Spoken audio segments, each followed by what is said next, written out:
35 million people can wake up in the morning, have breakfast, get in their car, and have lunch on a cruise ship. Let's find out if any of these cruises are the cruise for you.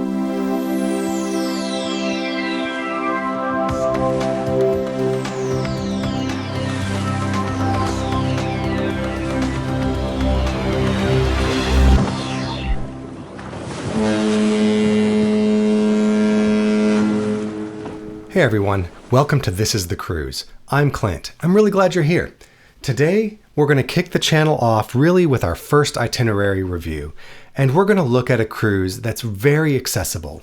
We're going to look at Western Caribbean cruises.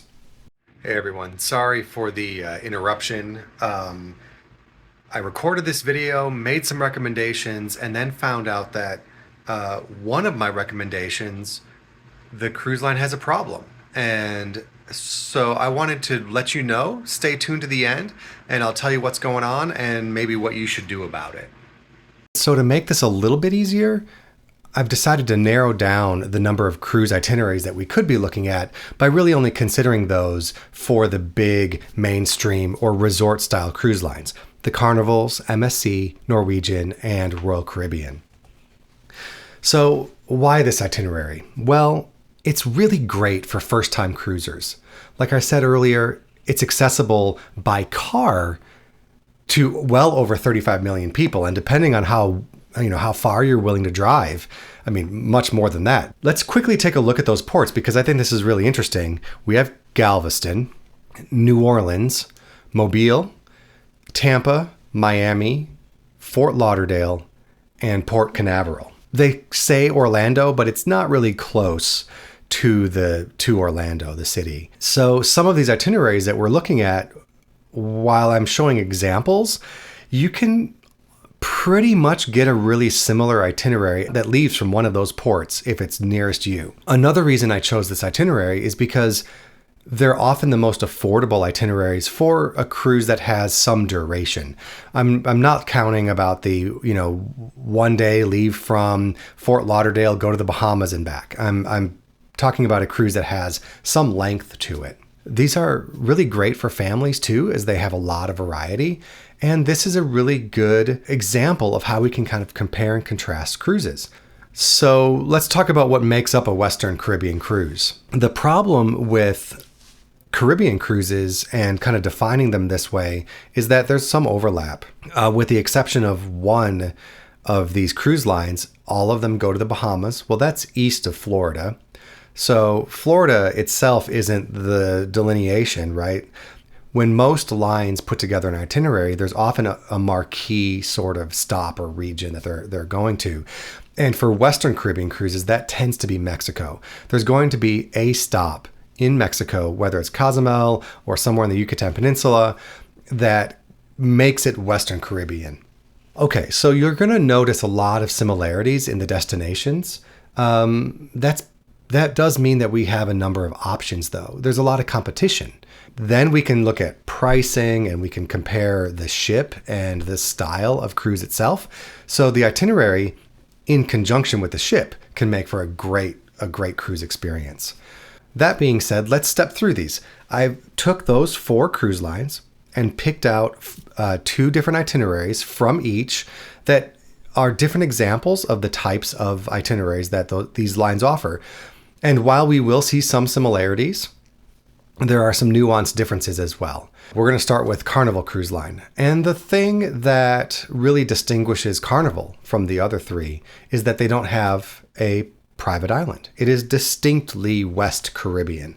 Your stops could include Belize City, Grand Cayman, Costa Maya in Mexico, Cozumel, Key West, Montego Bay in Jamaica, or Ocho Rios in Jamaica, and Roatan in Honduras.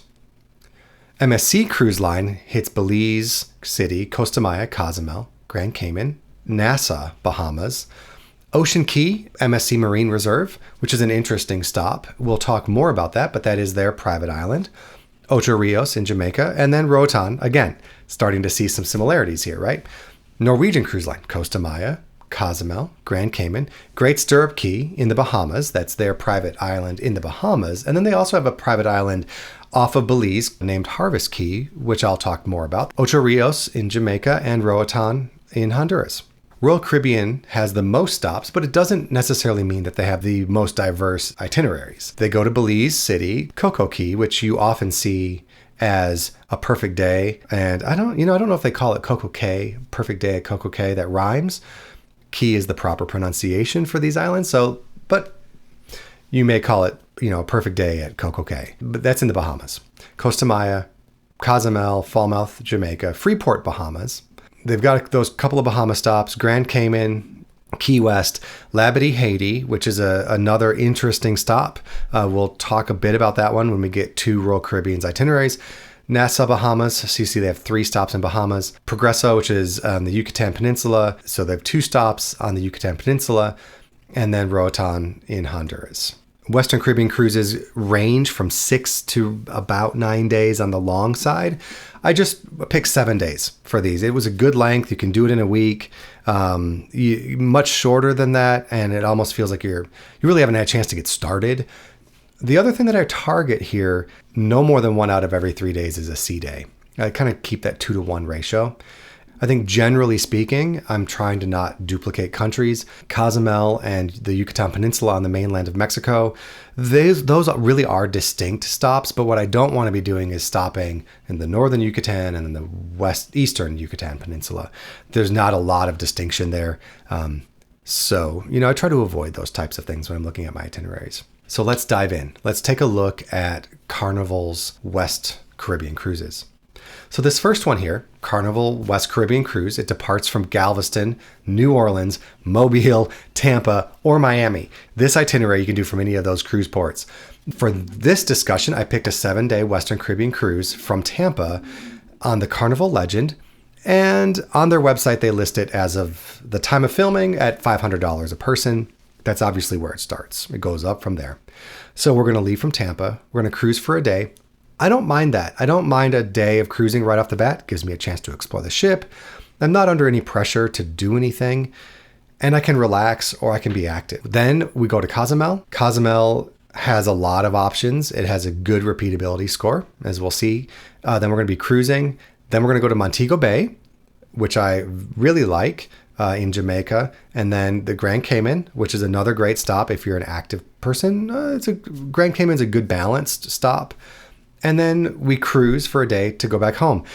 I like that. I like the cruising before we head back home as well. That gives me a chance to pack, to relax. I can get in any last minute things that I didn't get to do on the ship prior. So this itinerary is bookended by cruising, but there's a problem. We do have cruising in the middle of the itinerary, so it doesn't really maintain that 2-to-1 ratio, which I put in this list partly to point that out, and a lot of the Carnival cruise itineraries do that, so it's something to watch for. So for a variety score, I'm giving this one a 3.5, repeatability at a 3.3, for a total score of 6.8. Pretty high on the adventure score at a 4, enriching 2.3. Is not a lot to do if you want to have something a little bit more educational on this cruise. And for relaxation, if you're really into relaxing, also only a 2. So let's talk about another option. I have another 7-day Western Caribbean cruise that leaves from Tampa. This is $575 on the Carnival Pride. So it's a little bit more money, but not much. And depart Tampa, cruise for a day. Then we're going to go to Grand Cayman. Then we're going to go down to Roatan, Honduras, up to Belize, up to Cozumel. Then we're going to cruise again and end up back in Tampa. With this one, you can see our variety bumps up, right? We have a 4. Repeatability is 3.5. There's a much better, much more opportunity to do different things and get into culture, which means that we end up with an adventure score of 4, enriching score of 3, and a relaxing score of 3 as well. So comparing and contrasting, you already start to see, okay, all right, these cruises aren't that different in price and the ship is really similar, but one of these itineraries is better than the other. Let's move on to MSC. MSC is a really interesting cruise line, and they have some interesting things that they're doing. However, for Western Caribbean cruises, there's not a lot of variation.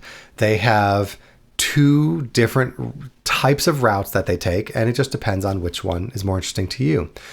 So they have a 7-day Western Caribbean cruise. I call it the Cuba Loop. And you're going to see that most of these either go straight down and kind of hang out in Mexico and North Central America there, or they're going to travel around Cuba and kind of end up in or begin in Mexico and back to Florida or one of the other ports. MSC only departs from Miami or Orlando for Western Caribbean cruises. And they have this 7-day Western Caribbean cruise that I refer to as the Cuba Loop for $400 on the MSC Divina. A very nice ship, relatively new. It leaves out of Miami. It cruises for a day, goes down to Jamaica and Ocho Rios, hits Grand Cayman, does Cozumel, cruises for a day. And what they've moved the return cruise, the cruising for a day to get us back to Florida, they moved it a day earlier so they can stop at their private island, the Ocean Key MSC Marine Reserve. I really like what MSC is doing here. One thing about their Marine Reserve that I think is interesting from a logistics perspective is that it's really close to Florida. They can spend more time there. I think some of the stops leave at like 10 o'clock at night. Not every itinerary affords that. So MSC has that, which is a really good logistical thing that they've worked out. The other thing that I think is more important is it is a marine reserve that they have built really to begin to recover and restore some of the wildlife in the area. I got to hand it to them. I think it's wonderful. I'm a fan, and I think more cruise lines need to be doing this. We're starting to see some of that from Norwegian as well, but I'm looking at you, Royal Caribbean. I'm looking at you, Carnival. I would like to see more of that. This itinerary, I give a 4, and repeatability gave a 3.2. Not quite as repeatable as the last one that we looked at from Carnival, but a solid score of 7.25. Adventure, a little better than middle of the road at 3.75. Enriching at 2.75, but it is a pretty relaxing cruise at a 3. So I think you could do okay with this one if relaxation is what you want. MSC does have another cruise itinerary that I think is interesting, particularly for the budget conscious, and it's more focused on Mexico. So it doesn't do the Caribbean or the Cuba Loop. It's on the MSC seashore. It leaves from Orlando, and they're listing it at starting at $350 a person. It's pretty great. So we're going to leave from Orlando. We're going to go to the Bahamas. Then we're going to stop at the private island, the Marine Reserve. From there, we're going to cruise for a day and then hit Costa Maya for a day, go to Cozumel, and then we're going to cruise home back to Orlando. Not a bad itinerary. I don't love that there are 2 stops in the Bahamas, even though their private island is unique. Nassau has some things to do, but it's not a great stop. The variety here is a 4, repeatability 3.25. So it's similar in score, but we have a little bit of a shift in style, right? Adventure is a 3.5, a little less. Enriching bumps up though, but a lot of that's because we're stopping on Costa Maya, which has some great opportunities to explore the Mayan culture and get into Mexico proper. But relaxing is a 2.75. So depending on what you want to get out of your itinerary, this might be the right one for you. Okay, let's talk about Norwegian's West Caribbean cruises. They depart from New Orleans, Tampa, Miami, and Orlando. So this one is, they call it the Harvest Key, Cozumel, and Roatan from New Orleans. And on their website, it's listed at $599. This is on the Norwegian Bliss, which is a nice, relatively new ship again. Leaves from New Orleans. One thing I want to mention about leaving from New Orleans that I particularly like is that you do cruise down the Mississippi River. And while it's not the most stunning landscape, it is interesting. And there have been some times when we've had some close calls coming around some turns, navigating the channel, where I've thought we are going to end up on land. But, you know, these navigators and pilots of these ships are pretty amazing. So it is a fascinating sort of exit out of the port from New Orleans. So here we're going to cruise for a day. Then we're going to go down to Cozumel. Then we're going to go to Roatan. Then Harvest Key, which is their private island by Belize. Then we're going to come back up to Costa Maya, which is another stop in Mexico, but it is a little bit distinct from Cozumel. We're going to cruise for a day, and we're going to end up back in New Orleans. This one gets a variety score of 3. Some of that is because of the Mexico, 2 stops in Mexico, though, you know, the disclaimer there being that those are 2 relatively distinct stops in Mexico. Repeatability score of 2.5. For a total of 5.5. For adventure, 3.25, not too bad. If you got to seek it out though. It's enriching is okay. It's right in the middle of the road at a 2.5, and relaxing, same thing. One of the things I want to point out about Cozumel as a stop, I have gone sailing on the America's Cup ships in Cozumel. One of the best things I've ever done in Cozumel. Swam with dolphins a couple of times. Doing that 2 times is enough, but it's a lot of fun. I mean, if you've never had the opportunity, Cozumel is a great place to do it, and you can price that depending on how much interaction you want with the dolphins. We've also gone to the beach in Cozumel, and honestly, that is probably the most disappointing thing you can do, because what you end up doing is going to a beach, and the sand isn't great. And then you're kind of pestered the whole time with people selling you things or trying to sell you things. So if you're going to the beach to relax, it probably isn't going to happen on Cozumel. There are other things to do that may be a little bit more enriching or more adventurous. Another Norwegian itinerary that leaves from Orlando, they call the Great Stirrup Cay and Cozumel. This one loops again around Cuba. So we're seeing that similar pattern, right? We're going to leave from Orlando. We're going to cruise for a day north of Cuba and end up in Cozumel, go down to the Cayman Islands, which if you're going to do anything in the Caymans, if you are good with getting in the water, I definitely recommend swimming with stingrays in the Caymans. It was one of the most memorable experiences, and I've done it multiple times because I love doing it. It's like these massive cats that just come up and rub up against you. Once you get used to it, highly recommend it. Then go to Ocho Rios in Jamaica on this itinerary. From there, you're going to cruise for a day, end up at Great Stirrup Cay, which is a stop in the Bahamas. It is their private island. You are a captive audience on their island, but it is relaxing. You can find spots on the beach and rest and relax. This one, variety score of 3, repeatability of 2.5 for a total of 5.5. The adventure score here is 3.25. Enrichment score is 2.5 and relaxing at 2.5. So this one's is a pretty balanced itinerary, right? When we kind of look at all of the things across the board, not too bad. Okay, so let's move on to Royal Caribbean. Royal Caribbean has the most Western Caribbean stops when you look at what you could be doing, but you sort of have to either do something really short to get to some of the other stops that aren't on this list, or you have to do something that's really long. However, one thing to remember about Royal Caribbean is that their ships are so much bigger than, or could be so much bigger than everybody else's. If you get into the Oasis class and larger, that some of the ports that you may want to go to, some of these destinations, their ships can't get in. They're too small. Or you're having to be way out and tendered in, which is okay, but it does tend to limit their itinerary selections depending on the length of the cruise.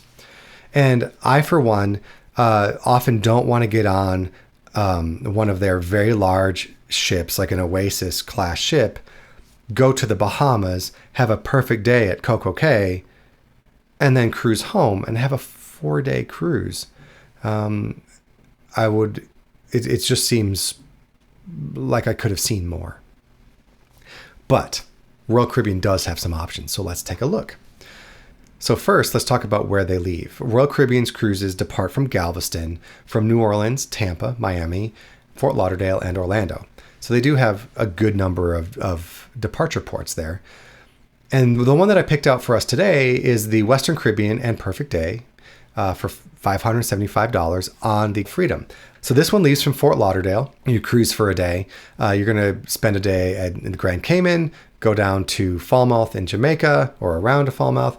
Then you're going to go do a stop in Haiti, which is, I feel like there's tension for me with stopping in Haiti. We know that Haiti is always going through the ringer, right? If it's not an earthquake, it's corruption with government. It's just they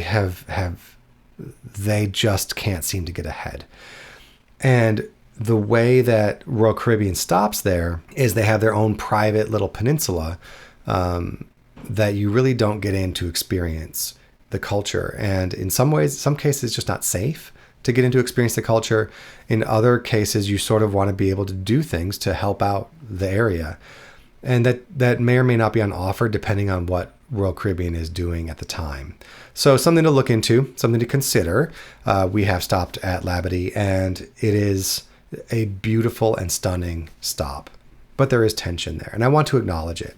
So after stopping in Haiti, you're going to cruise for a day. You're going to end up at Coco Cay, and there's a lot of opportunity to do things. But the tip I have for Coco Cay is the way they built that island is to get you to spend more money. And it's your last stop. You have already gone above budget, whatever your budget is. You're going to have gone above budget. So what my family does is we pack our own snorkel gear, and on Coco Cay, you can actually wade into the water, and they have built a kind of protected snorkel area where they put a plane that's on the bottom of the ocean, and a sunken pirate ship with cannons. And while yes, it's fake, it's not an actual plane crash, an actual sunken ship. The fish don't know that, and they just swarm to it, and you can go see schools and schools of fish, and it's so much fun watching your kids explore that area, and it's safe and protected, and you don't need to rent or pay any extra for it. So pack your own snorkel gear, bring that in, have a great time, and you can avoid those extra expenses that kind of what Royal Caribbean does just to sort of get you before you end your vacation, because tomorrow you're going back to work, right? So this one gets a variety score of 4 and a repeatability score of 3 for a total of 7. Adventure 3.75. Pretty high up on the adventure rating, but pretty low on the enriching score at 1.25. But relaxing, on the other hand, you can definitely find some places to relax here at 3.5. So this may be, if relaxation is your jam, this may be the cruise for you. Finally, our last cruise that we're going to look at is a 7-night Western Caribbean and Perfect Day on the Royal Caribbean Wonder, which is a new ship. This one's $875. This one all of a sudden ticks way up, and a lot of that is the class of ship that you're on. We're going to leave here out of Orlando. We're going to immediately go to Coco Cay, bring your snorkel gear.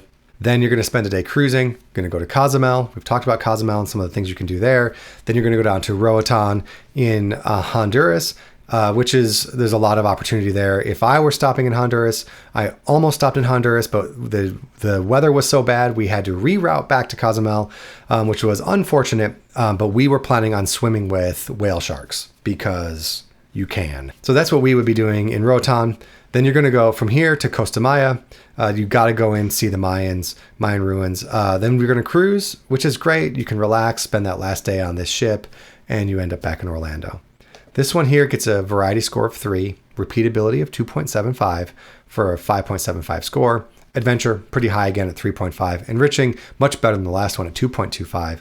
And relaxing at 2.75. So what does this mean? Well, what this means is that you need to like and subscribe if you enjoyed this. Hit that notification bell when you do subscribe. Apparently that's something that you're supposed to do, which I, of course, appreciate, so you won't miss anything. All right, so what is it? Which is the cruise? Which is the cruise for you? Well, I couldn't pick just one. There are 3. If it's your first time cruising, well, it's got to be the 7-day Western Caribbean out of Tampa on the Carnival Pride. It's a great value. It's a good way to dip your feet into cruising if you've never done it before. It's a good way to experience the region and area, and it's got to be my first choice if that's your first time cruising. If it's your second Western Caribbean cruise, or you've cruised before and want to do something a little bit different, then hit up that 7-day Western Caribbean on MSC Cruise Line.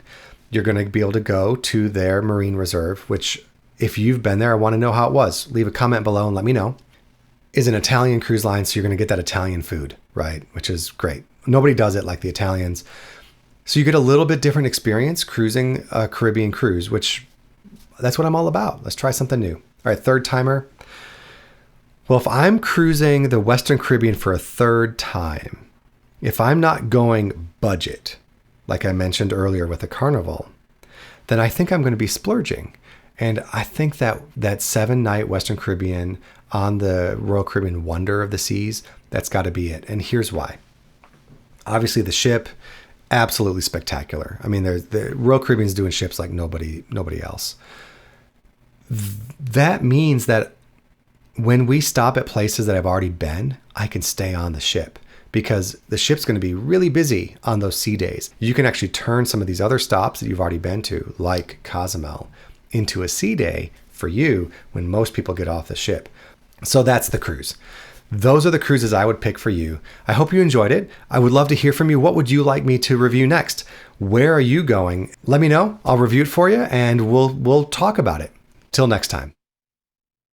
Okay, as promised, The big news that just came out is the MSC Seashore has failed its health and safety check by the CDC. All cruise lines that are coming in and out of the United States must meet very strict requirements. And this is really disappointing. The score is the lowest score of any cruise, I think, in recent history at minimum. They got a score of a 65. The next lowest was in the 80s, I believe, or not 1980s, but was in the score of the 80s, and they can't sail, right?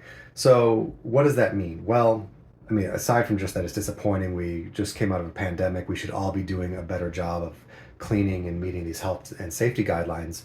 Um, I think I can still recommend them. And here are the caveats. One, I'm going to be watching to see what they do to improve.